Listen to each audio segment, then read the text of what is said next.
Оспан Батыр бастаған Шығыс Түркістан көтерілісі туралы деректер, тарихи романдар Қазақстаннан бөлек Түркия және Ұлыбритания елінде көптеп жарыққа шыққан. Соның бірінде Оспан Батырдың жеңілу былай суреттеледі. Шығыс Түркістан қазақтарының тізе біріктіріп, жан-жақтан қыспақ қалған жауға қарсы тұрмауы қынжылтады. Үш аймақ деп аталатын қазақтар қоныс тепкен жерде керейлерден бөлек өзге рулар ұрысқа араласпаған. Сонда Оспан тым болмағанда бір жағым ашық, жаусыз болғанда Алтайдың алып тау тасын қорған етіп, жауға алдырмас едім деп өкініпті. Біз бүгінгі күнде рухани жаңғыру дейміз, немесе ұлы даланың жеті қыры дейміз. Олай болатын болса, осы даланың жаңғырмай жатқан қыры, жоғалтып біздің таба алмай жатқан бекзадалығымыз ұлт рухындағы асыл ерлік рух батыр бабалардан қалған бас имейтін бағзы қайсарлық түркілік ерекшелік болатын. Сол Оспанның бойында болды сол қасиеттің барлығы. Оспан Батырдан қалған жәдігерлер жоқтың қасы. Аздаған фотосуреттері болмаса, өмірінің соңғы кездегі бейнесі, негізгі құжаттар әлі құпия күйінде. Қытай мен Моңғолияның архивтерінде сақтаулы дейді зерттеушілер. Шыңжаңға барып, мысалы Үрімшіден архивтерден материалдар ала алмаймыз, Қытайлар бермейді Оспан Батыр туралы материалдарды. Айда Тайванда бар деп естідік, сол Тайванға бару жоспарда бар.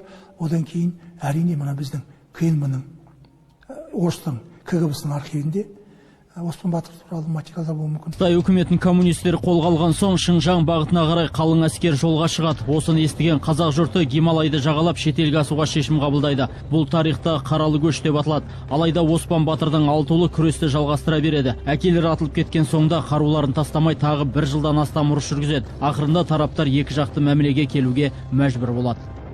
Балалары қару тапсырып бағынғаннан кейін 11 тармақты келісім жасалған. Батырдың сүйегін беру, Батырмен бірге қолға түскен бүткіл ауылды сол уақыттағы үкіметтің көмегімен атамекенідеріне көшіріп апарып қайтадан қоныстандыру. Бұрынғы сол кісілер мекен еткен жерлерді сол кісілердің ата қоныстарын өздеріне беру деген сияқты енді осындай 11 түрлі келісім жасалған. Соның барлығы атқарылған. Қытай өкіметі Оспанның балаларымен жасасқан келісім шартта бұл көтерілісті ел аумағында енді қозғап, тарихи оқиға ретінде әспеттемеу туралы уәдеге қол қойдырған. Бұл туралы Оспан Ислямұлының кенже баласынан қалған немересі Өркен айтады. Оспаннан қалған тікелей ұрпақтарынан 40 түтін бар. Соның ішінде 2000 жылдары атамекенге қоныс аударған жалғыз Өркен ғана. Қалғанның барлығы арғы бетте қалған. Соңғы кездегі саяси оқиғаларға байланысты Оспанның немересі бір жылдан бері Қытайдағы туыстарынан байланыс үзілгенін айтады. Арғы бетте ол кісілер туралы шара өткізбек тұғылы, ол кісінің атын айтудың өзі үлкен қорқыныш үрей. Қазір ол тіке ол кісінің атында айта алмайтын адамдар көп.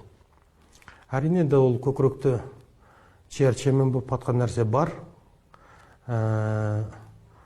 Жалпы енді ол кісінің күресінің бекер болмаған қазіргі күннің өзінде арғы беттегі ағайындардың басындағы ауыртпалық дәлелдеп отыр.